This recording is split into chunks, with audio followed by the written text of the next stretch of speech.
우리에게 주시는 축복의 말씀 신약성경 마태복음 6장 9절에서 13절의 말씀입니다. 함께 읽도록 하겠습니다. 시작. 그러므로 너희는 이렇게 기도하라. 하늘에 계신 우리 아버지의 이름이 거룩히 여김을 받으시오며 나라가 임하시오며 뜻이 하늘에서 이루어진 것 같이 땅에서도 이루어지이다. 오늘 우리에게 일용할 양식을 주시옵고 우리가 우리에게 죄 지은 자를 사하여 준 것 같이 우리 죄를 사하여 주시옵고 우리를 시험에 들게 하지 마시옵고 다만 악에서 구하시옵소서. 나라와 권세와 영광이 아버지께 영원히 있사옵나이다. 아멘. 또 이렇게 반갑게 뵐 수 있어서 하나님 앞에 감사드리고 또 모든 분들께 감사드립니다. 늘 기도해 주셔서 감사드립니다. 그 성가대에서 그 찬양하는 거를 이렇게 보고 듣고 가사도 일부러 이렇게 또 보기도 했는데요. 그 마치 제가 오늘 설교할 내용을 그 다 알고 곡을 선정했는지 모르겠습니다. 예, 그 하나님께서 아마 성령을 통해서 우리 곡을 선별하시는 우리 지휘자님께 야 이정복 목사가 이번 주에는 이거 설교할 거니까 곡을 이렇게 선별해라 그렇게 한 것처럼요. 예, 모든 상황에서 주를 바라보고 모든 상황에서 주를 바라볼 때 하나님 나라가 임했고 그 하나님 나라 바라보게 하는 어떤 그 가사 내용 안에 제가 오늘 설교해야 될 내용의 어떤 중심이 있지 않나 하는 생각을 하면서 하나님 앞에 감사했습니다.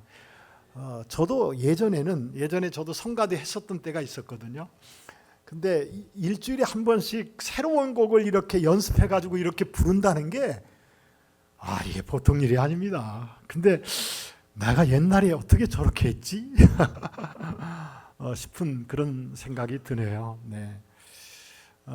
유 목사님께서 그 7월 달과 8월 초까지 한 3주 정도 아르헨티나 계시면서 여러 곳을 이렇게 한 3주 동안 다녔었습니다. 그런데 그 유 목사님께서 가시고 난 다음에 유 목사님께서 만났던 분들 제가 또 만나기도 하고 또 유 목사님께서 가서 설교하셨던 그런 교회 목사님 그리고 성도들을 제가 만나기도 하고 뭐 그렇게 했었는데요. 특히 현지인 교회를 두 곳을 방문하셨었습니다.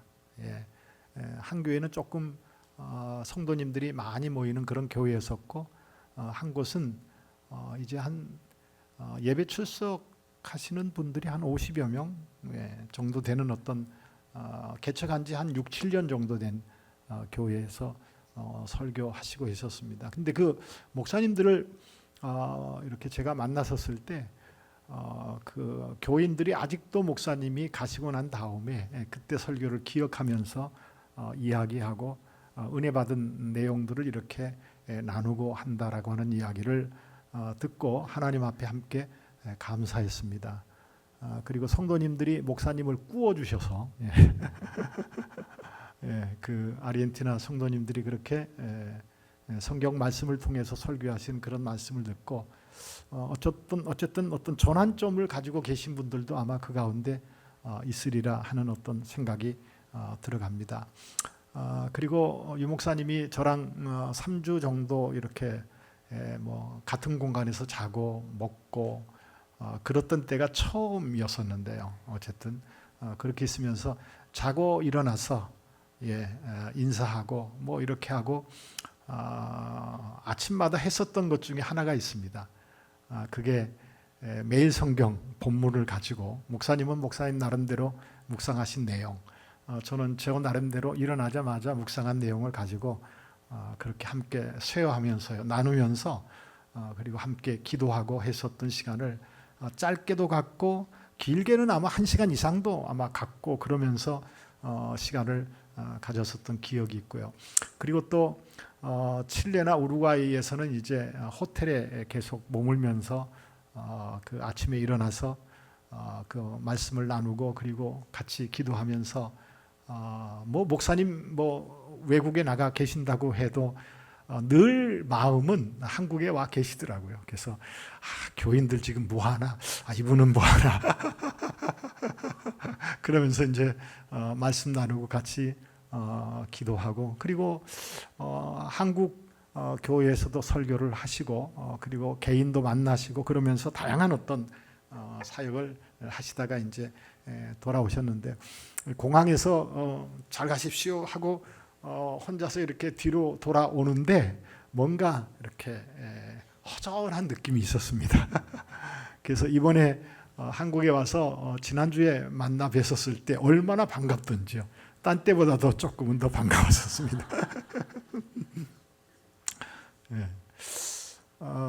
근데 그때 참 목사님하고 그 매일 아침 성경 말씀을 나누고 또 다양한 시간에 다양한 어떤 공간에서 하나님의 말씀을 그렇게 같이 생각하던 것들을 이렇게 나누면서 함께 은혜도 받고 또 기도도 하고, 또 뭐 칠레나 우루과이에서는 예수님을 멀리 떠났던, 그리고 또 힘들고 어려운 어떤 그런 사람들을 만나서 그분들을 위해서 기도하고 새 힘을 얻고 아주 지금 용감하게 그 신앙생활하면서 살아가고 있는 모습을 제가 보기도 합니다. 근데 그 성경 말씀을 우리가 대한다라고 하는 것은 어떤 의미일까라고 하는 거죠. 사실은요. 오늘 예수님께서 가르쳐 주신 어떤 기도에 대한 본문을 가지고 좀 이야기를 하게 될 텐데, 근데 일부 예배 때도 그런 말씀을 드렸습니다. 사실이고요. 그 예수님께서 가르쳐 주신 어떤 이 기도는 그 예수님을 믿지 않는 사람들도, 그리고 교회를 출석하면서도 제일 먼저 접하는 것이 예수님께서 가르쳐 주신 아마 기도일 겁니다. 그런데 이 기도를 제가 어렸을 때는 이렇게도 들었었습니다.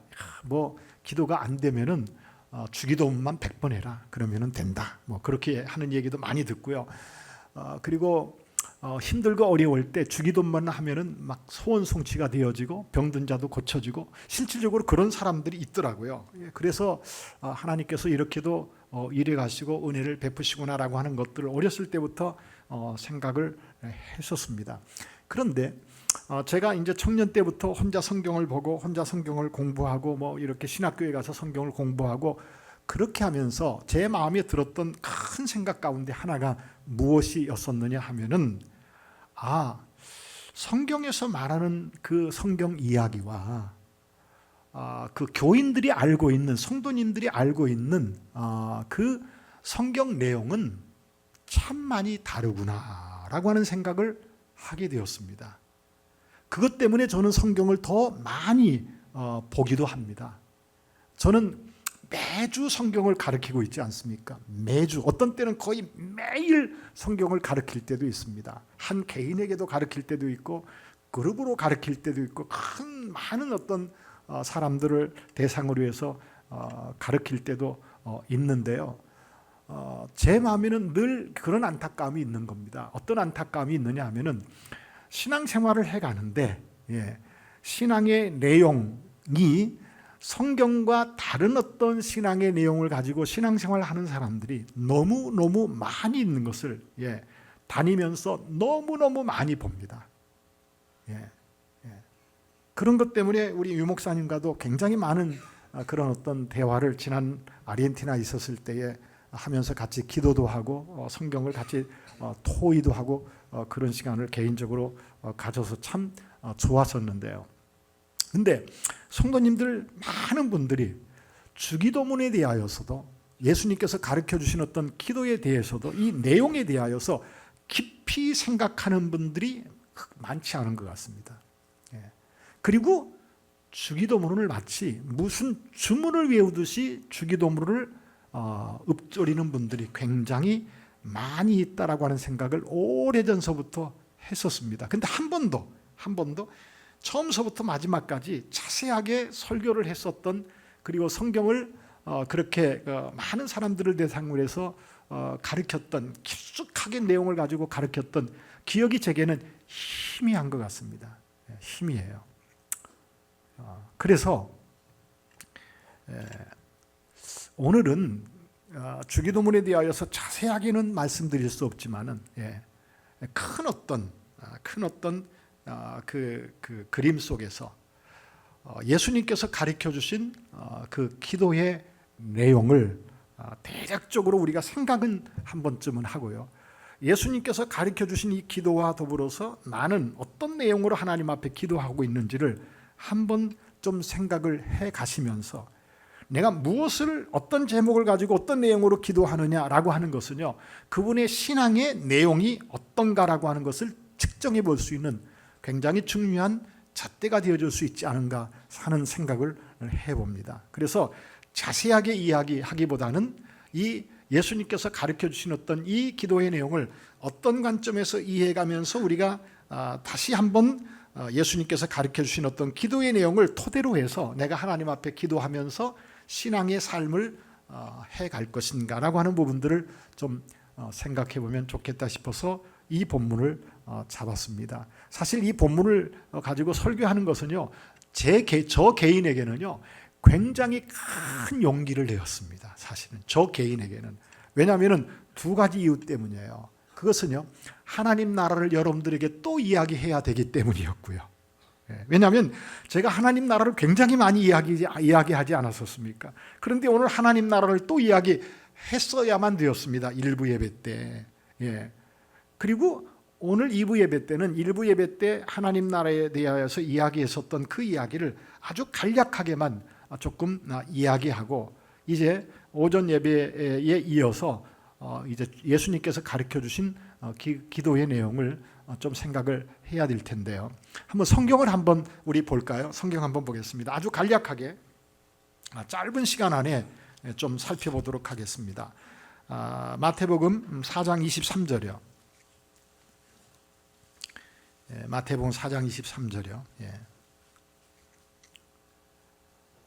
예수께서 온 갈릴리에 두루 다니사 그들의 회당에서 가르치시며 천국 복음을 전파하시며 백성 중에 모든 병과 모든 약한 것을 고치셨다. 그렇게 말하죠. 자, 4장 23절에서 예수님께서는 온 갈릴리에 두루 다니면서 뭐 하셨다고 말하죠? 첫 번째, 가르치셨다. 두 번째, 천국 복음을 전파하셨다. 세 번째, 백성 중에 모든 병과 모든 약한 것을 고치셨다 라고 말씀합니다. 기억나십니까? 제가 오래전에 이 본문을 가지고 설교했었던 기억이 저에게는 있는데, 자, 근데 9장을 한번 볼까요? 9장이요. 35절 보시죠. 35절이요. 거기 이렇게 말합니다. 예수께서 모든 도시와 마을에 두루 다니사 그들의 회당에서 뭐 하셨죠? 가르치시며, 그리고 천국 복음을 전파하시며, 그리고 모든 병과 모든 약한 것을 고치셨다. 그렇게 말하죠. 그러니까 예수님께서는 갈릴리 사역 속에서 중요한 사역이 무엇이었었느냐? 모든 회당에 두루 다니면서 천국 복음을 사실은 가르치신 겁니다. 그리고 그 천국 복음을 전파하셨고요.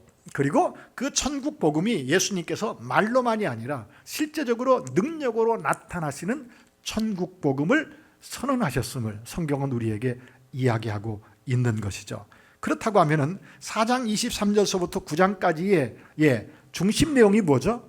바로 천국 복음을 가르치시고 천국 복음을 전파하시고 천국 복음을 능력으로 나타내신 예수님의 사역을 성경은 우리에게 말하고 있는 것입니다.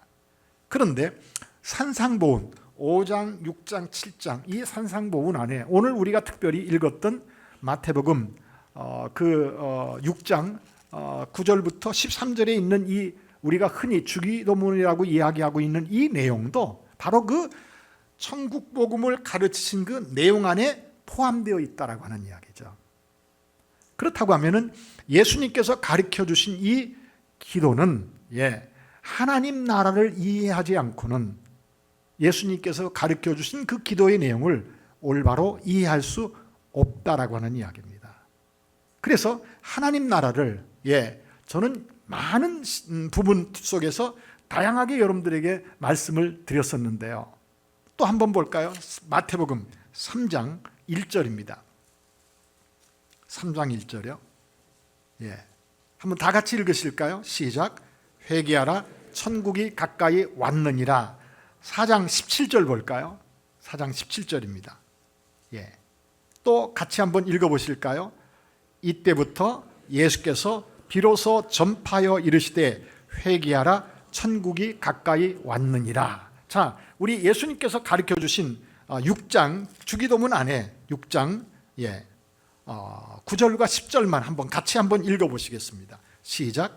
그러므로 너희는 이렇게 기도하라. 하늘에 계신 우리 아버지여, 이름이 거룩히 여김을 받으시오며 나라가 임하시오며 뜻이 하늘에서 이루어진 것 같이 땅에서도 이루어지이다. 거기도 이렇게 예수님께서 기도하라고 가르치시죠. 나라가 임하시오며 라고 기도를 가르치셨습니다. 자, 마태복음 12장 보겠습니다. 12장에서는 이렇게 말씀합니다. 28절이요. 12장 28절입니다. 같이 또 읽죠. 시작. 그러나 내가 하나님의 성령을 힘입어 귀신을 쫓아내는 것이면 하나님의 나라가 이미 너희에게 임하였느니라. 자, 가까이 왔다 임하게 해달라고 기도를 요청하고, 그리고 여기에서는요, 하나님의 나라는 이미 너희에게 뭐 했다고요? 임했다라고 성경은 우리에게 말씀하고 있죠.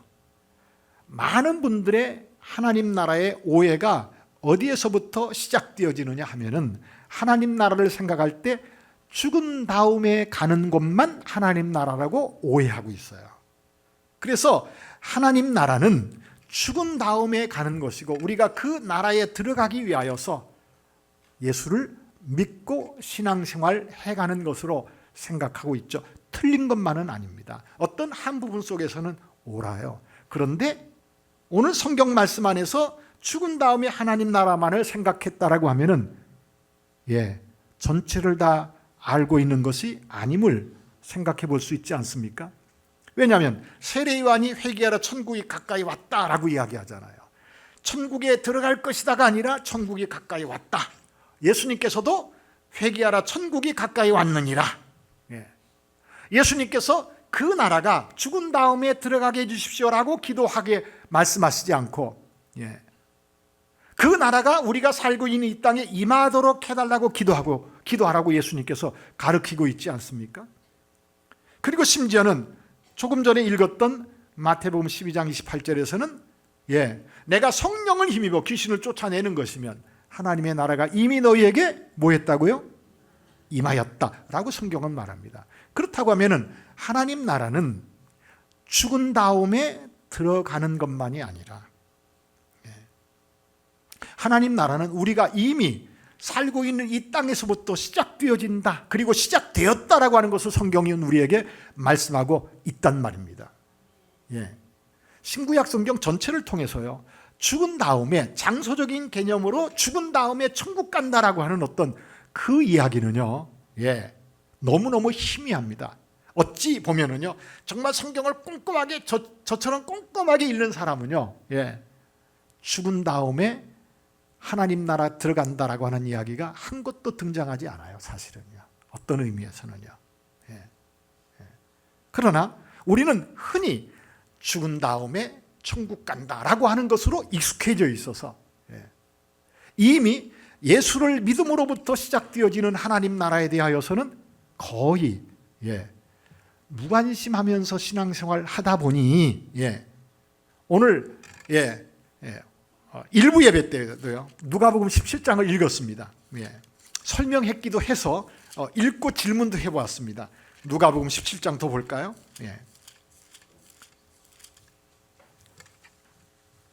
20절입니다. 17장 20절이요. 바리새인들이 하나님의 나라가 어느 때에 임하나이까? 하나님의 나라가 어느 때에 임하나이까? 바리새인들은 죽은 다음에 하나님 나라 들어간다고 생각하지 않았어요. 왜냐하면 구약 성경은 하나님 나라가 이 땅에 오는 것으로 말씀하고 있었기 때문에, 구약 성경에 대하여서 익숙한 이 바리새인들은 예수님 앞에 나와서 하나님 나라가 언제 임하나이까라고 물어봅니다. 그때 예수님께서는 그들을 책망하지 않습니다. 아니, 죽은 다음에 하나님 나라 들어가는 것이지 어떻게 이 땅에 하나님 나라가 온다고 너희들은 착각하고 나에게 그런 것을 질문하지라고 하지 않으셨습니다. 오히려 예수님께서는 이렇게 말하죠. 그들의 질문에 아주 이렇게 대답합니다. 예수께서 대답하여 이르시되 하나님의 나라는 볼 수 있게 임하는 것이 아니다. 눈으로 볼 수 있게 임하는 것이 아니다. 또 여기 있다 저기 있다고도 못한다. 그 다음 다 같이 읽을까요? 시작. 하나님의 나라는 너희 안에 있느니라 라고 그렇게 예수님께서는 말씀합니다. 하나님 나라는 볼 수 있게 임하는 것이 아니다. 여기 있다 저기 있다고도 못한다. 그런데 하나님 나라는 이미 너희 안에 와 있다라고 이야기하죠. 그러면은 하나님 나라가 너희 안에 벌써 있다라고 하는 그 이야기는 너희 안에 있다라고 하는 그 이야기 성가대원들만 대답하실까요? 어디에 있다는 얘기죠? 우리 마음 안에, 그렇죠? 내 안에. 정답입니까? 오답입니까? 오답입니다. 일부 예배 때도 이렇게 아주 자신 있게 대답하시더라고요. 근데 아주 착각하기 쉽죠, 사실은요.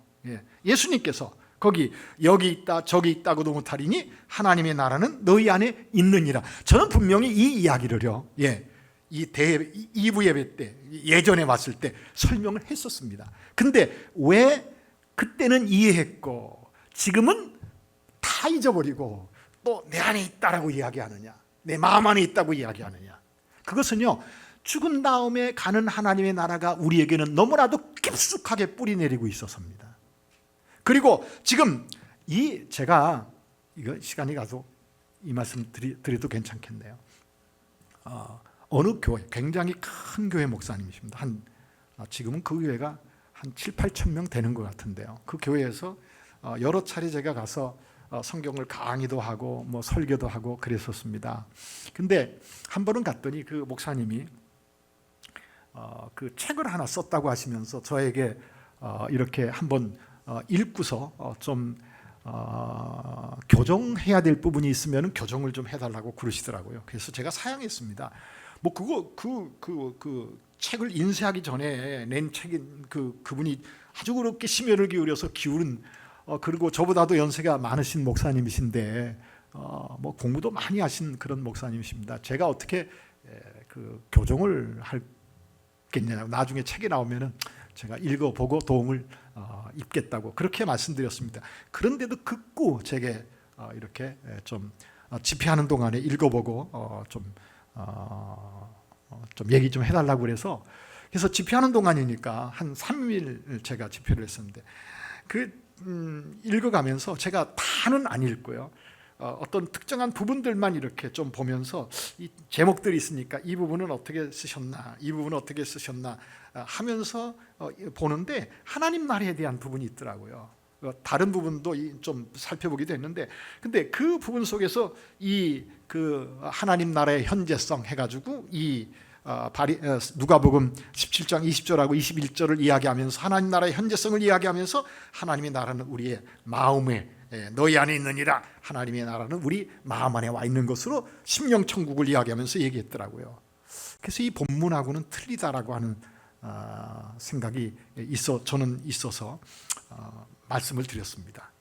목사님, 다른 다 이렇게 보면서 이거는 성경 말씀에서 말씀하는 어떤 그 본문의 내용과 달리 생각해야 될 것 같습니다 라고 얘기했어요. 그랬더니 깜짝 놀라시더라고요. 뭐 다른 부분 몇몇 부분도 말씀드리고 했었는데 특히 이 부분에 대하여서 깜짝 놀라시더라고요. 그러면서 하시는 말씀이, 아니 모든 주석에 보면은 다 자기가 주석을 보고 다 살피고 그랬는데 주석에 다 마음 안에 하나님 나라가 임하는 것으로 얘기하는데 무슨 얘기냐 그러시더라고요. 그래서 말씀드렸습니다. 한번 생각해 보세요. 바리새인들이 예수님을 믿었나요, 안 믿었나요? 안 믿었죠. 그런데 하나님의 나라가 너희 안에 있다라고 하는 이야기를 너희 마음이 있다라고 하는 것으로 생각한다고 하면은요, 예수를 믿지 않는 그 예수를 믿지 않는 사람들의 마음에 하나님 나라가 있습니까, 없습니까? 있습니까, 없습니까? 없죠. 그렇게 되는 겁니다. 그러면은 하나님의 나라가 여기 있다 저기 있다고도 못하리니 하나님의 나라는 너희 안에 있다라고 하는 이야기는 무슨 얘기냐? 너희가 살고 있는 너희 가운데 와 있다라고 하는 이야기입니다. 너희가 살고 있는 너희 가운데 와 있다라고 하는 이야기예요. 여러분들, 이 이야기가 마태복음 13장 한번 볼까요? 마태복음 13장 보세요. 예수님께서 그 비유를 13장 마태복음 13장 전체 안에서는 비유로 말씀하시는데, 그 첫 번째 비유가 어떤 비유죠? 씨 뿌리는 자의 비유죠. 4가지의 밭의 비유, 뭐 이렇게도 이야기하고, 어쨌든 10절 보세요.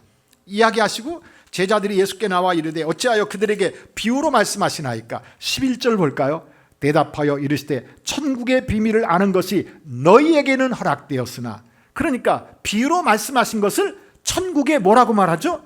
비밀이라고 얘기합니다. 그런데 허락되어진 사람이 있고 허락되지 않은 사람이 있다고 말하죠. 11절이요. 대답하여 이르시되 천국의 비밀을 아는 것이 너희에게는 허락되었으나 그들에게는 아니 되었나니, 그렇게 말해요. 그리고 12절입니다. 한번 같이 읽을까요? 시작. 무릇 있는 자는 받아 넉넉하게 내되 없는 자는 그 있는 것도 빼앗기리라. 그러면은 천국의 비밀을 알아차린 사람은 점점 풍성한 신앙의 내용을 가지고 하나님을 섬기게 될 수 있겠지만은, 천국의 비밀을 알아차리지 못한 사람은요, 뭔가 예수를 아는 어떤 그러한 신앙의 출발을 했다가도 아무것도 아닌 것처럼 꽝이 되는 겁니다. 헛수고가 되어진다 라고 지금 성경은 그렇게 말하고 있잖아요. 그러면은 이 이야기는 무엇이냐? 자, 16절 보세요. 그 아래 16절. 그러나 너희 눈은 뭐함으로? 봄으로. 너희 귀는 뭐함으로? 들음으로. 17절이요. 내가 진실로 너희에게 이르노니 많은 선지자와 의인이 너희가 보는 것들을 보고자 해도 뭐하지 못했고 보지 못했고 너희가 듣는 것을 듣고자 해도 뭐하지 못했다. 그러면 이 얘기가 무슨 얘기죠? 많은 선지자와 많은 선지자와 의인이 지금 제자들이 보는 것을 보고 애썼는데 못 보았어요. 제자들이 듣고 있는 것을 듣고자 해도 듣지 못했다라고 이야기합니다. 그런데 너희 눈은 봄으로 너희 귀는 들음으로 복이 있다라고 이야기할 때, 그럼 제자들은 누구를 보고 있는 것입니까? 무엇을 보고 있는 것입니까? 예수님을 보고 있는 거죠. 누구를 통해서 듣고 있는 것입니까? 예수님을 통해서 듣고 있는 천국 복음의 비밀입니다. 그러면은 예수님은 이 13장 전체의 이야기는요, 비유들의 이야기는 천국에 대한 비유라고 성경은 우리에게 분명히 말씀하고 있는데, 예수님이 이 땅에 어떤 분으로 오신 거죠? 예수님이 어떤 분으로 오신 것이죠? 왕으로 오신 겁니다. 하나님 나라의 왕으로 오신 겁니다. 그 왕이라고 하는 어떤 그 이야기가 무슨 얘기냐? 12장 다시 한번 넘어와 보세요. 12장이요. 28절이요. 12장 28절. 그러나 내가 하나님의 성령을 힘입어 귀신을 쫓아내는 것이면, 그렇게 말하죠. 하나님의 성령을 힘입어 귀신을 쫓아내는 것이면, 귀신 들린 사람이 있어요. 그런데 그 귀신 들린 사람은 이 귀신 들린 사람은 지금 이 귀신은 사단의 세력인 것만큼은 틀림이 없죠. 그러면 이 귀신은 사단의 세력으로서 사람의 마음속에 들어가서 그 사람을 장악해서 사람으로서의 삶을 사는 것이 아니라 귀신에 사로잡혀서 사단에 의해서 사라져가는 어떤 그냥 눈에 보이는 실질적인 하나의 현상이죠, 사실은요. 그런데 예수님께서 무엇을 힘입어?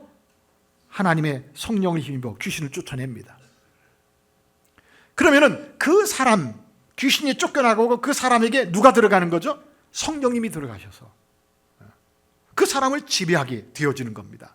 자, 이 얘기를 조금 더 이해하기 쉽게 이야기한 이야기가 있습니다. 골로새서입니다. 골로새서 1장이요. 지금 일부 예배 때 말씀드렸던 내용을 요약해서 말씀드립니다. 골로새서 1장이요. 323페이지입니다. 323페이지. 1장 13절 볼까요? 먼저 한번 다 같이 읽어보겠습니다. 시작. 그가 우리를 흑암의 권세에서 건져내사 그의 사랑의 아들의 나라로 옮기셨으니. 다시 볼까요? 그가 우리를 어디에서 건져내셨다고요? 흑암의 권세에서. 흑암의 권세에서. 이 흑암의 권세는 어느 권세입니까? 사단의 권세에서요. 이 흑암의 권세의 통치자는 누구죠? 사단이죠. 사단이죠. 사단이 왕노릇하는 사단의 나라입니다. 자, 그런데 우리를 거기에서 건져내셔서 어디로 옮겼다고요? 그의 사랑의 아들의 나라로 옮겼다, 그렇게 말하죠. 그러면은 여러분들, 흑암의 권세, 거기에 왕은 사단입니다. 근데 거기에서 건져내셔서 우리를 어디로 옮겼어요? 그의 사랑의 아들의 나라로 옮겼다라고 이야기하죠. 그러면 그의 사랑의 아들의 나라의 왕은 누구입니까? 예수님이십니다. 그러면 회개하라, 천국이 가까이 왔느니라 라고 이야기할 때 회개는 뭐 하라는 얘기죠? 왕을 바꾸라라고 하는 이야기죠. 이 세상에는요, 그래서 두 나라가 있습니다. 두 나라가 있어요. 어떤 나라죠? 사탄의 나라와 하나님의 나라가 있습니다. 예수님을 믿지 않는 사람들은 본인도 모르게, 자신도 모르게 누구를 섬기고 있어요? 사단이를 섬기고 있어요. 예수님을 섬기지 않는 사람은 본인도 모르게, 그래서 사단이를 이야기할 때 이 세상 임금이라고 표현하고 있지 않습니까? 예. 우리도, 저와 여러분들도 다 그렇게 살아왔었습니다. 그런데 하나님께서 성령을 통하여서 우리를 건져내셔서, 성경은 분명히 말하죠. 어디로 옮겼다고요? 사랑의 아들의 나라로 옮겼다라고 이야기하죠. 그러면 여러분들은 지금 어느 나라 백성이 되어진 거죠? 하나님 나라 백성이 되어졌습니다. 그러면 여러분들은 죽은 다음에 하나님의 나라 갑니까? 아니면 이미 그 나라에 들어와 있습니까? 그 나라에 이미 들어와 있는 거죠. 회개하라, 하나님 나라가 가까이 왔다라고 하는 이야기는 왕을 바꾸어라, 그 왕이 이미 너희에게 가까이 왔다. 하나님 나라는 볼 수 있기만 하는 것이 아니요, 또 여기 있다 저기 있다 그도 못하리니 하나님 나라는 너희가 살고 있는 너희 가운데 이미 와 있는데 너희가 그 왕을 아직도 보지 못하고 있구나. 그런데 그 왕을 보고 그 왕이 선포하는 메시지를 듣는 사람은 복이 있다라고 성경은 말하고 있고, 예수님께서는 그렇게 직접적으로 제자들에게 말씀하고 있는 것이죠. 그래서 그 나라의 왕이 예수님이시고, 그 나라의 왕의 음성을 들으면서 그 왕을 쫓아 살아가는 그 사람은요, 점점 풍성한 삶을 살게 되어질 것이고, 교회에 출석하면서 예배당에 참석하여서 하면서 예배를 듣고 성경 말씀도 들으면서도 아직도 예수가 내 삶의 왕이라고 하는 사실을 놓쳐버리고 단순하게 종교적 관념에서 신앙생활을 해가시는 분들은요, 성경은 말합니다. 있는 것도 뭐 할 거라고요? 빼앗길 것이다 라고 이야기하는 거죠. 제 얘기가 아닙니다. 제가 늘 설교를 할 때마다 저는 어디 가든지 성경을 확인시켜 드리는 것이, 제가 한 가지 안타까운 것은요, 문맥을 통해서 본문을 생각하면 더 깊숙한 의미가 있는데 그것까지는 설명을 못 드려서 참 안타까움이 있는데, 근데 오늘 성경 짚어드린 이 말씀만 보더라도 예수 믿는 그 신앙의 내용이 얼마나 우리에게 소중한가라고 하는 것을, 예수님이 하나님 나라의 왕이 되었고 내가 예수 믿는 것은 그 나라에 소속되어져서 그 나라의 왕이신 예수님을 따라 살아가는 삶이다라고 하는 것을 우리가 인식하는 것은 너무나도 중요하지 않습니까? 에베소서 한 것 더 보고, 그러면 사단의 나라에 살아간다라고 하는 것이 무엇인가? 2장입니다. 에베소 2장입니다. 그는 허물과 죄로 죽었던 너희를 살리셨도다. 허물과 죄로 죽어 있었어요. 근데 우리를 살렸다. 2절입니다. 그때 너희는 그 가운데서 행하여, 허물과 죄로 죽었던 가운데서 행하여 이 세상 풍조를 따르고, 그렇게 말하죠. 세상 풍속을 쫓아 살아갑니다. 공중의 권세 잡은 자를 따랐으니 곧 지금 불순종의 아들들 가운데 역사하는 영이라. 분명히 말하지 않습니까? 예수 믿기 이전의 삶을 이렇게 말합니다. 공중의 권세 잡은 자를 따랐으니 곧 지금 불순종의 아들들 가운데 역사하는 영이라. 왜 세상 풍조를 따라서는 안 된다고 성경은 말하죠? 사단이 세상 임금이란 말입니다. 그래서 이 모든 세상 안에 하나님의 나라와 반대되는 세계관을 심어놓고 온갖 것을 좋게 여기면서, 여러분들 선악과 열매를, 사단이 선악과 열매를 가지고 유혹합니다. 너 하고 싶은 대로 해라. 왜 하나님 말씀 듣느냐?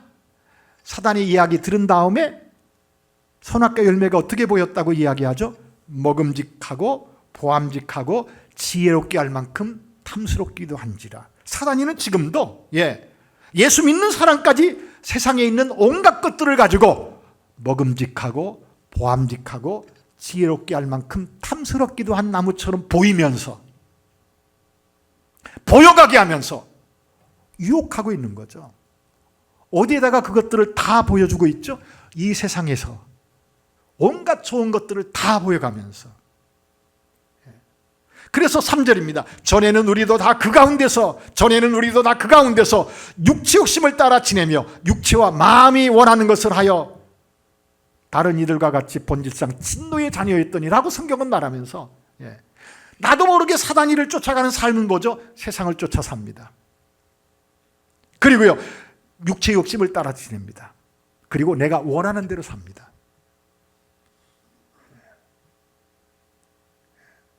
자, 그렇다면은요, 한번 생각해 볼까요? 하늘에 계신 우리 아버지요, 이름이 거룩히 여김을 받으시며, 자, 나라 임하옵시며 뜻이 하늘에서 이루어진 것 같이 어디에서도 땅에서도 이루어지다라고 하는 이야기. 나라에 임하옵시며 뜻이 하늘에서 이루어진 것 같이 땅에서도 이루어지이다. 예수님께서 이것을 위하여서 기도하라고 이야기하죠. 그럼 그 기도의 내용은 어찌 되어야 됩니까? 무엇이 되어야 되죠? 하나님의 그 거룩한 통치가, 예수님의 거룩한 통치가 내 삶 모든 영역 속에 임하게 하여 주옵소서 라고 하는 얘기 아닙니까? 뜻이 하늘에서 이루어진 것처럼, 하늘에서는 하나님의 온전한 뜻이 성취되어지는 것처럼 하나님, 내 삶의 모든 영역에 하나님의 통치가 있게 하시사 밥 먹는 것이나 잠자는 것이나 내게 허락되어진 시간 속에서 행하는 모든 일들 말이에요. 모든 상황 속에서요, 주를 바라보면서 그 주를 바라볼 때 하나님 나라가 우리에게 이미 임했다라고 하는 성가대 찬양의 가사처럼요, 그 하나님 나라 백성으로 내가 사라진다고 할 때 세상의 욕망과 세상의 야망과 이 세상 것들을 추구해 가면서 그것들을 얻음으로 내가 성공했다라고 하는 나를 나타내기 위하여서 구할 수 있겠느냐라고 하는 거죠. 없다라고 하는 거죠. 너희는 먼저 그의 나라와 그의 의를 구하라라고 하는 이야기가 바로 그 이야기 아니겠습니까? 그러므로 우리의 기도를 1차적으로 내가 무엇을 중심으로 해서 하나님 앞에 기도하고 있지? 생각해 볼 수 있어야 됩니다. 거기에서부터요. 일부 예배 설교 요약이 너무 길었습니다. 근데 마태복음 다시 가볼까요? 근데 마태복음 6장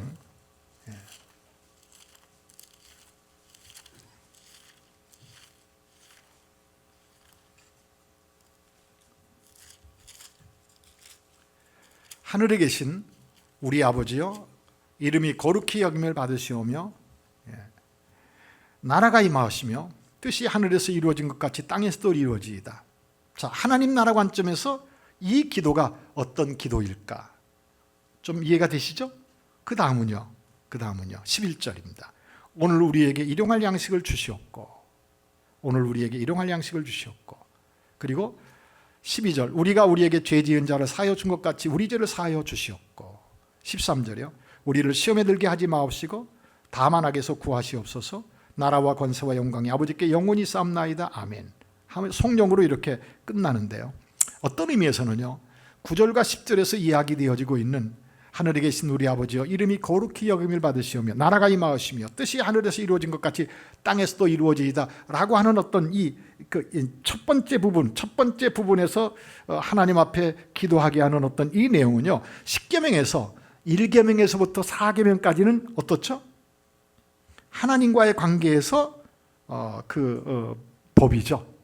그런데 5번째부터 10번째까지는 사랑과의 관계 속에서, 이 현실 세계 속에서 의 삶 속에서 우리가 실제적으로 사라져가는 어떤 그런 삶의 내용으로 기도하게 법이 이야기되어지고 있는 것처럼, 아마 어떤 의미에서는요, 9절과 10절에서는 바로 그렇게 하나님과의 관계 속에서 먼저 중요성을 인식해가면서 기도하는 기도일 것이고요, 11절, 12절, 13절에서는 우리의 현실적인 상황 속에서 하나님 앞에 기도하게 하는 어떤 그러한 기도의 내용일 수 있을 것이다 라고 하는 이야기입니다. 그런데 11절, 오늘 우리에게 일용할 양식을 주옵시고 라고 이야기할 때,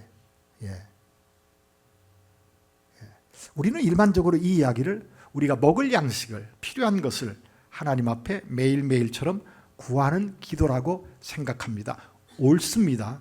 그것 또한 하나님께서 우리에게 주시지 않는다고 하면은 우리는 현재를 누리지 못하고 살기 때문에 늘 하나님 앞에 감사하면서 현재를 살아가야 되겠죠. 그런데요, 그 일용할 양식이 왜 필요하냐라고 하는 겁니다. 그리고 또요, 예수님께서는 분명히 이렇게 일용할 양식을 주시옵고라고 기도하라고 해놓으시고, 자 19절서부터 길게 마지막 절까지를 잘 보면은요, 마지막 절 먼저 볼까요? 6장 34절을 보세요. 6장 34절을 보세요. 그러므로 내일 일을 위하여 뭐 하지 말라? 염려하지 말라. 내일 일은 내일이 염려할 것이요, 한날의 괴로움은 그날로 족하니라. 일용할 양식을 주옵시며 라고 이야기할 때 많은 학자들이 또 성경의 원어나 다른 상황들을 가지고 이렇게 이야기합니다. 일용할 양식은 단순히 오늘만이 아니라 다가올 날에 대한 양식을 위해서 기도하라 라고 하는 어떤 그러한 기도로도 설명을 하는데, 어쨌든 그런데 34절에서는요, 내일 일을 염려하라고요, 염려하지 말라고요? 염려하지 말라고요. 그런데 19절부터 이야기되어지는 어떤 내용 가운데 25절 볼까요? 25절부터 보세요. 그러므로 내가 너희에게 이르노니 목숨을 위하여 무엇을 먹을까, 무엇을 마실까, 몸을 위하여 무엇을 입을까 염려하지 말라. 목숨이 음식보다 중하지 아니하며 몸이 은복보다 중하지 아니하냐. 공중의 새를 보라. 심지도 않고 거두지도 않고 창고에 모아들이지도 아니하되 너희 하늘 아버지께서 기르시나니 너희는 이것들보다 귀하지 아니하냐. 너희 중에 누가 염려함으로 그 길을 한 자라도 더할 수 있겠느냐. 또 너희가 어찌 의복을 위하여 염려하느냐. 들의 백합화가 어떻게 자라는가 생각하여 보라. 수고도 아니하고 길쌈도 아니하느니라. 그러나 내가 너희에게 말하노니 솔로몬의 모든 영광으로도 입은 것이 있거나 하나만 갖지 못하였느니라. 오늘 있다가 내일 아궁이에 던져지는 들불도 하나님이 이렇게 입히시거든 하물며 너희일까 보냐. 뭐가 작은 자들아? 이런 것들 구하는 사람은 믿음이 큰 자라고요, 작은 자라고요? 그러므로 염려하여 이르기를 무엇을 먹을까, 무엇을 마실까, 무엇을 입을까 하지 말라. 32절 다 같이 읽을까요? 시작. 이는 다 이방인들이 구하는 것이라. 너희 하늘 아버지께서 이 모든 것이 너희에게 있어야 할 것을 아시느니라. 33절도 읽을까요? 시작. 그런즉 너희는 먼저 그의 나라와 그의 의를 구하라. 그리하면 이 모든 것을 너희에게 더하시리라. 우리가 기도해야 될 것은 먹을 것, 입을 것, 마실 것이 아니라 뭘 구하라고요? 그의 의와 그의 나라를, 그의 나라와 그의 의를 구할 것을 성경은 말씀합니다.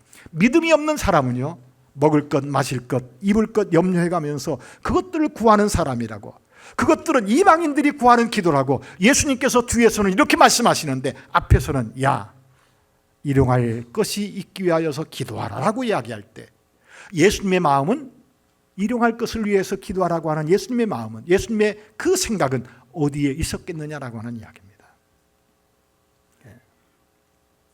여러분들 한번 깊이 냉정하게 생각해 보아야 될 필요가 있지 않을까요? 자, 6장 한번 보세요. 6장이요. 6장 6절 볼까요? 6장 6절을 보면은 너는 기도할 때에 내 골방에 들어가 문을 닫고 은밀한 중에 계신 내 아버지께 기도하라. 은밀한 중에 보시는 내 아버지께서 갚으시리라. 또 기도할 때에 이방인과 같이 뭐 하지 말라? 중언부언하지 말라. 그 다음 같이 읽어보세요. 시작. 그들은 말을 많이 하여야 들으실 줄 생각하느니라. 여러분들 중언부언의 기도를 예수님께서는 뭐라고 이야기하죠? 말을 많이 해야, 기도 시간을 길게 해야만 들으실 것으로 생각하는 그런 생각을 갖고 기도하는 그 기도를 이방인의 기도라고 이야기합니다. 그렇다고 해서 기도 시간 많이 갖지 말라, 절대로 아닙니다. 오해하시지 말고요. 그리고 이야기합니다. 8절이요. 같이 읽을까요? 시작. 그러므로 그들을 본받지 말라. 구하기 전에 너희에게 있어야 할 것을 하나님 너희 아버지께서 아시느니라. 여기에서도 이렇게 말하고요. 뒤에서도 그렇게 말하지 않습니까? 너희에게 모든 것이 너희에게 있어야 될 것을 아시는 그 하나님께서는 그럼 우리의 필요를 주시겠다고요? 안 주시겠다고요? 주시는 아버지라고 성경은 우리에게 말씀하고 있단 말입니다. 그런데 왜 예수님께서는 그렇게 말씀하시면서 앞과 뒤에서 그렇게 말씀하시면서 이방인들을 본받지 말라고 이야기하시면서 오늘 우리에게 일용할 양식을 주옵시고 라고 기도하라고 가르치셨을까요? 여러분들, 그것은 앞에서 말씀하셨던 그 말씀과 이어서 생각하면 조금 쉽게 이해되어질 수 있지 않을까요? 여러분들, 우리의 신앙의 삶의 근본적 뿌리가 어디에 있다고요? 하나님 나라에 있습니다. 여러분들, 우리가 사단의 나라에서 하나님 나라로 옮겨왔어요. 그러면은 사단의 나라와 하나님 나라의 차이가 어디 있습니까? 사단의 나라는 사단이 심어놓은 모든 세계관 속에서 그것들을 추구하면서 살아가요. 하나님 나라는요, 그런 세계관을 버려야 되는 겁니다. 하나님 나라는 이제 하나님께서 지배하시고 다스리는 나라이기에 우리는 그 나라 백성으로서 그 나라와 의를 구하고 그 나라의 통치가 내 삶 속에 임해서 하나님의 뜻을 위해서 살아가는 것이 근본적으로 우리에게 있어야 될 내용이란 말입니다. 여러분들, 새신자 훈련을 왜 받죠? 여러분들, 제자 훈련을 왜 받죠? 하나님 나라 사람으로서 어떻게 살아야 될지를 새롭게 배워가는 거죠. 과거 세상에 익숙했던 것을 이제는 우리는 하나님 나라 사람으로서 새로운 하나님 나라 사람으로서의 삶을 살아가기 위한 그런 훈련들이란 말입니다. 그래서 그의 나라와 그의 의를, 그의 왕권을 인정하면서 주님이 원하신 것, 하나님이 원하시는 것이 무엇인지를 배워가는 삶이란 말이에요. 그런데 자, 그렇게 기도하게 하시고 오늘 우리에게 일용할 양식을 주옵시고, 그 양식은 왜 필요한 거죠? 왜 필요한 겁니까? 단순하게 먹기 살기 위해서입니까? 단순하게 이 땅에서 살아가기 위해서입니까? 아니죠. 그 양식이 왜 필요한 거죠? 그의 나라와 그의 일을 이루기 위하여서 필요한 모든 것들을 아버지여 매일매일 공급해 주옵소서. 그것이 아닐까요? 단순하게 먹고 살기 위한 것이, 왜요? 뒤에서 의복, 마시는 물, 먹는 양식, 들의 백합회를 봐라, 공중의 새를 봐라, 다 필요를 알아서 하나님이 공급하시지 않느냐? 하물며 너희일까 보냐? 믿음이 작은 자들아. 여러분들, 그것들은요, 우리의 필요를 따라서 하나님이 공급하신다고 이야기합니다. 그러면 하나님께서 일용할 양식을 구해라라고 이야기할 때, 예수님께서 일용할 양식을 구하라라고 이야기할 때, 그 양식은 어디에 필요한 양식일까요? 하나님 나라의 일은요, 우리 스스로 세상의 힘으로 해갈 수 없는 것이 하나님 나라 일입니다. 하나님 나라의 그 영광스러운 그 나라 사람으로 살아가는 것은요, 예수님을 예수님을 믿지 않았었을 때 가지고 있는 그 지혜, 힘, 그런 것들로 이루어지는 것이 아니라 하나님께서 새롭게 우리에게 공급하시는 그 은혜 안에서 공급해 가시는, 우리가 알고 있었던 그 지식을 하나님의 뜻 안에서 어떻게 사용할지를 성경을 통해서 배워가면서 새롭게 행하여야 될 그러한 일들이 우리에게는 너무나도 산적해 있다라고 하는 이야기입니다.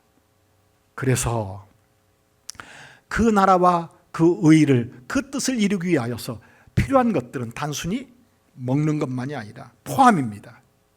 그 나라의 뜻을 이루기 위하여서 필요한 모든 것들 하나님 매일매일 공급되어지기를 원합니다 라고 하는 기도란 말이죠. 예수님을 믿지 않았었을 때 그것들은 왜 필요했던 겁니까? 하나님과 상관이 없는 삶을 살았었을 때 그것들은 왜 필요했었느냐고요. 이제는 그 생각에서 벗어나서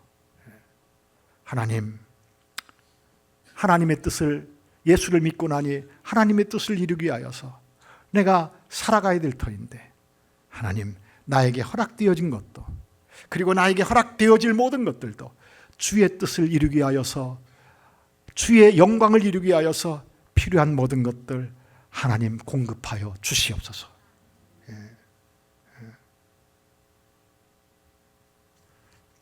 시간이 없네요. 12절이요. 우리가 우리에게 죄 지은 자를 사하여 준 것 같이 우리 죄를 사하여 주옵시고. 우리의 삶의 현장 속에서 필요를 위하여서 기도하라고 하는 그 기도 속에서 우리에게 죄 지은 자를 사하여 준 것 같이 우리 죄를 사하여 주옵시고, 우리는 예수를 믿으면서 이미 하나님 앞에서 죄 용서함을 받았죠. 죄 용서함을 받은 그 사람들은요, 다른 사람들의 잘못을 용서할 수 있어야 된다라고 하는 말로 간단하게 정리를 해드릴게요. 이 이야기가 14절 볼까요? 14절, 너희가 사람의 잘못을 용서하면 너희 하늘 아버지께서 너희 잘못을 용서하시려니와 너희가 사람의 잘못을 용서하지 아니하면 너희 아버지께서 너희 잘못을 용서하지 아니하리라. 마치 흥정하는 것처럼 성경에서 이렇게 이야기하지만, 그런데 한번 생각해 볼까요? 그런데 한번 생각해 보세요. 자, 14절 다시 볼까요? 너희가 사람의 잘못을 용서하면 너희 하늘 아버지께서 너희 잘못을 용서하시려니와. 그런데 우리는 이미 예수를 믿음으로 말미암아 하나님 앞에서 뭘 받았어요? 죄 용서함을 받았잖아요. 그 사실을 우리는 인정하잖아요. 그런데 그 은혜를 입은 사람들은, 그 은혜 안에 있는 사람들은 나에게 잘못한 그 사람들의 잘못을 뭐합니까? 용서할 넉넉한 하나님의 마음을 가진 사람들이다라고 성경은 말하고 있는 겁니다. 사실은요. 사람의 잘못을 용서하지 않았다? 그 사람은 이미 하나님 나라와 상관이 있다 없다? 없다라고 하는 이야기예요. 놓치지 마셔야 됩니다. 일용할 양식을 주옵시고 그 나라와 그 뜻을 이루게 하여서 필요한 모든 것들을 공급하여 주옵소서. 그런데 아버지여, 그렇게 살기 위하여서 주님의 마음을 내가 갖게 하여 주시옵소서. 죄 용서함을 받은 그 하나님의 그 사랑이 내 마음에 가득 차서 그 마음을 알아차린 그 사람들은요, 미운 사람도 기도할 때 그 사람을 품에 안고 기도할 수 있는 사람이죠. 나에게 손에 끼친 그 사람을 생각하면서도요, 생각하면 화나죠. 그런데 하나님 앞에 그 사람의 죄를 용서하여 주옵소서라고 하는 그런 능력 있는 하나님의 사람으로서의 넉넉한 마음의 자세를 성령을 통하여서 공급하실 것이다라고 하는 이야기죠. 세 번째로요, 13절에 이렇게 말하죠. 우리를 시험에 들게 하지 마옵시고 다만 악에서 구하옵소서. 여러분, 시험이 뭡니까? 그럼 여기서 말하는 시험은 뭘까요? 시험에 들게 하지 마옵시고, 시험에 들게 하지 마옵시고. 이 시험이 뭘까요? 예수님께서 제자들에게 기도하죠. 겟세마네 동산에서 예수님께서 기도하실 때, 아버지, 할 수만 있으면 이 자를 내게 섬겨주옵소서. 그러나 내 뜻대로 마옵시고 아버지의 뜻대로 되기를 원합니다. 간절히 기도하시죠. 오아버니, 제자들이 뭐하고 있었어요? 잠자고 있었어요. 예수님께서 뭐라고 말씀하셨죠? 시험에 들지 않게 깨어있어 기도하라. 그럼 시험이 뭡니까? 거기서 말하는 시험이요, 시험은 나를 힘들게 만드는 그 어떤 일입니까? 나를 힘들게 만드는 그 어떤 사람입니까? 물론 그런 것들도 포함될 수 있을 것 같습니다. 그런데 시험은, 여러분들 지금 하나님 나라, 그리고 주기도문에서 이야기하고 있는 그 하나님 나라를 생각하면서 우리가 기도한다고 이야기할 때 시험은 뭐죠? 하나님 나라를, 그렇죠, 여기 대답이 나온대요. 내 뜻대로 살고자 하는, 하나님 나라와 반대되어지고 내 뜻대로 행하고자 하는 모든 것들이 다 무엇이죠? 시험입니다. 그게 시험입니다. 근데 우리는 하나님 앞에 기도할 때 내 뜻대로 되기를 원합니다. 아버지여, 남편 뜻은 듣지 마시고 내 뜻대로 되게 하시사 남편이 내 말에 고분고분 순종하게 하옵시고. 저희 집사람이 들을지 안 들을지 모르겠는데 가끔 저희 집사람이요, 당신은 지금 세대에서 강 큰 사람이래요. 처음에는 그 얘기가 무슨 뜻인지 몰랐어요. 집에서 아직도 저는 여전히 대장 노릇하고 있는 것 같습니다. 성도님들, 시험이 바로 그것입니다. 오늘 예수 믿는 사람들의 시험은요, 내 고집대로 내가 원하는 대로 삶을 살아가려고 하는 것이 시험이에요. 하나님 나라와 반대되는 삶을 살아가려고 하는 거예요. 그리고 다만 악에서 구하시옵소서. 악에서 구해달라고 하는 이야기는 뭐죠? 사단에 내가 원하는 대로 살려고 하는 어떤 삶에 익숙해질 때 누구에게 완전히 사로잡히게 됩니까? 사단에게 완전히 사로잡히게 되어지죠. 자, 9절서부터 13절에서 이야기되어지고 있는 기도의 내용을 생각하시면서 오늘 나는 하나님 앞에 어떤 내용을 가지고 기도하고 있는지를 한번 생각해 볼까요? 나는 예수님께서 가르쳐 주신 그 기도의 내용을 따라 기도하는 사람인지 아닌지 한번 생각해 보세요. 자, 어떤 아픈 사람이 있습니다. 아픈 사람이 낫기를 위하여서 기도하는 것 정상이겠죠. 예수님께서 그런 환자들을 고치시고 치유하시고 문제 있는 사람들에 대하여서 그 문제 해결해 주옵소서라고 기도하는 것 정상이겠죠. 힘들고 어려운 사람을 도와주는 것 그거 정상이겠죠. 그러나 냉철하게 생각해 볼 수도 있어야 돼요. 어떻게 냉철하게? 저는 가끔 그런 생각을 해봅니다. 하나님 앞에서 잘못해서 어려움을 겪고 있는 사람이 있어요. 그런데 하나님께서는 그 사람을 오늘 매일 성경 본문에서도요. 오늘 매일 성경 하시고 왔나요? 한번 볼까요? 호세아서 보세요. 호세아서 5장 마지막 절 보시면 15절 볼까요? 5장 15절 보세요. 구약 성경 1261페이지. 1261페이지. 그들이 그 죄를 뉘우치고 내 얼굴을 구하기까지 내가 내 곳으로 돌아가리라. 그 다음 다 같이 읽을까요? 시작. 그들이 고난받을 때에 나를 간절히 구하리라. 하나님이 일부러 고난 주시는 겁니다. 왜? 하나님께로 돌아오도록 하게 하기 위해서. 하나님의 얼굴을 구하도록 하게 하기 위해서. 그런데 내가 도와줍니다. 그러면 하나님의 일을 방해하는 거죠. 이해되시겠어요? 하나님의 일을 방해하는 겁니다. 하나님이 그 사람 만들겠다고 하시는데 그 사람 하나님의 사람으로 온전히 세우시겠다고 하는데 여러분들 냉정하게 그래서 심지어는요 하나님께서 요셉과 베냐민을 낳았던 라헬은 하나님이 미리 데려가셨어요. 왜 데려가셨죠? 라헬 밑에서는 요셉이 사람 노릇 못하겠거든요. 베냐민이 사람 노릇 못하겠거든요. 왜? 늦게 낳은 아들을 그렇게 감싸고 그렇게 사랑하는 어떤 그러한 모습을 하나님께서는 라헬을 통해서 보아서 이 요셉을 야곱이 감싸 안고 그렇게 하자 요셉을 야곱 곁에 두어서는 안 되겠다 싶어서 하나님께서 이 야곱을 어디 가서 훈련시킵니까?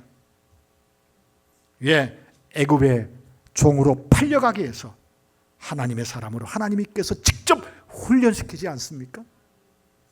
그런데 내가 기도하는 모든 것들은요 하나님의 그 생각과 달리 편하게 성공하게 많은 것을 다 갖고 하는 것만이 정상적인 기도이겠느냐라고 하는 이야기입니다. 냉정하게 생각하시면서 우리의 기도의 내용을 점검하시고 하나님의 그 뜻에 맞는 예수님께서 기도를 가르쳐 주셨던 그 내용에 맞는 기도가 저와 여러분들의 삶 속에서 있어지게 되어지고 그래서 하나님 앞에 영광이 되기를 간절히 부탁을 드립니다. 뭔가 찜찜한가요? 오늘 주일 예배 괜히 왔네. 기도할까요?